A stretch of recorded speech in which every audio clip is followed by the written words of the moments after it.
Hey guys, it's Heather from Tomatoes, Puppies, and Everything Gardening. It is coming up on mid-August, and so for me that means I have a last moment left where I can start a few summer vegetable items out in the garden.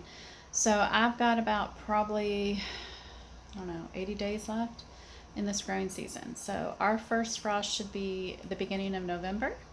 And so what I'm going to be looking to plant today is probably items in that 60 to 70 day range because I want to leave enough space for, 2 to 3 weeks of a buffer there because lighting is going to change dramatically here for me. And the weather, it's going to cool. It's going to not freeze, but it's going to start to cool down gradually. And so not only am I starting stuff for fall and winter harvest, like my brassicas, I'm going to be starting today squash, beans, and cucumbers. And that's probably about all that I can push the limit with at this point. If I had started a little bit earlier, maybe I'd have more options, but that's plenty, and that's something we can enjoy in the next couple months. So let's go look at my seeds. I want to look for something, 50, maybe not 65 days, maybe 50, 60 days for maturity because, we want to count for germination. But that should be pretty quick at this time of year. We should expect really quick germination. So let's go see what we can get started today. It is too late for winter squash because most of those take anywhere between 80 to 110 days. A few days ago, though, I did put a couple acorn squash seeds in the ground just as an experiment. I think the maturity was like 80 something days, so that's just like a gamble for me, but I wanted to just try and see. So what we're going to focus on are summer squashes. And so a lot of these are very susceptible to the squash vine borer. And that is the main reason I cannot grow squash during the summer. We do not have one wave of squash vine borer. He just lives here. I mean, honestly, I have tried and tried and tried and tried to grow squash. And I know it's so easy for some people, but because of that one pest, it really is so difficult here. So I'm hoping, since I waited so late, that we will have success. And I did do an experiment earlier. Where is that one? Yes. We did an experiment with this guy where I was trying to prevent the borer from actually. Probably about 3 or 4 days, maybe 5 days ago, I did go ahead and put these cucumbers in the ground. So they are established. I have growth on, I think, all of these except for my silver slicer. I had to reseed that, I think, yesterday. It should have already sprouted. So I went ahead and did that just to be proactive. And so we have all these varieties as little babies. So when we go outside, we're going to take a look at those as well. And I will say the star of this year is the Space Master 80. It has been phenomenal. It's still going strong, and I'll let you take a look at that too. Still getting fruit off of that. I think it's been at least 3 or 4 weeks of nonstop cucumbers. I mean, we are getting sick of cucumbers. And this is phenomenal because last year was such a horrible cucumber year for me.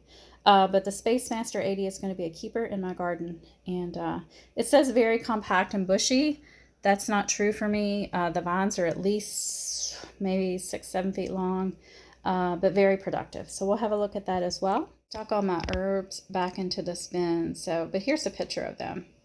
I did kind of organize them and go through them, and I got outside and I planted a new round of herbs. A lot of them are in my green stock, and I am getting another round of chamomile out. I did put some more nasturtium seeds, and then I want to get this crimson clover planted because it doesn't like frost at all, but it's a quick crop and it's gorgeous, and the bees love it, of course. But I don't know, maybe I've waited too long. I'm going to double check. I see it says 70 to 90 days. I really thought that it was, actually, I'm thinking of buckwheat. I think I'm going to save this for spring. I do have a packet of the red buckwheat, and that is a very short maturity plant. It'll be flowering before we know it. So I'm going to swap this with the buckwheat. I'm going to save this cover crop for spring because that is a very long maturity date. But also this is frost tolerant, and most likely it is probably even perennial here. So I need to think about that before I decide to put that crimson clover down. I found the buckwheat, and I have grown this in years past. It does self-seed, and it is just stunning and gorgeous. It likes sun though, but it doesn't like it to be, 90, 100 degrees outside.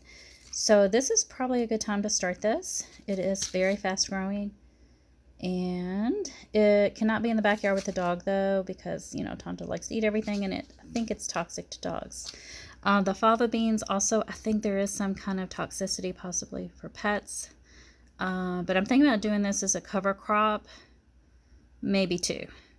But the reason we're in here are to look at the beans. So I have tons of bean seeds, and I'm not sure which ones we're going to pick. Actually, I did put some of these in the green stock. But we are going to start beans today too, because we definitely have time. Contender bush bean is one of my favorite bush beans. We may just go with this since I have a huge pack. Look, only 55 days to maturity. We definitely had time for that. All right, guys, it's time to get outside. I'm going to voice over for this section of the video. The cicadas have been really loud lately. So you saw that the cucumbers down there on the bottom of the trellis, that was Space Master 80. This is also Space Master 80, the one that I was talking about being so prolific and just really hanging on. I mean, I don't think they look too bad for being as old as they are. Here's the back side of that, and Tonto is peeking around too.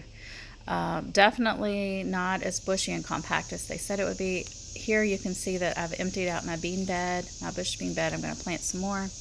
Have been putting a few more seeds down. I think I planted Ideal Market. That's one of my favorite pole beans. And as I said, Contender is one of my favorite bush beans. I did put some yard-long beans on that arch trellis. And I think I'm just showing you that I did clean up my tomato mess. It's looking much better. And so I have done some work over here. You can see I did put down some more cucumber seeds in this whiskey barrel. I think that's dragon egg, and then I can't remember which one did I put there. It's one of the ones I just showed you a few minutes ago. I did take out that one squash that was in this spot and put the eggplants that were in containers into the ground. And I did plant some squash here. So there's one variety, I think patty pan on the right, and a green Italian squash on the left.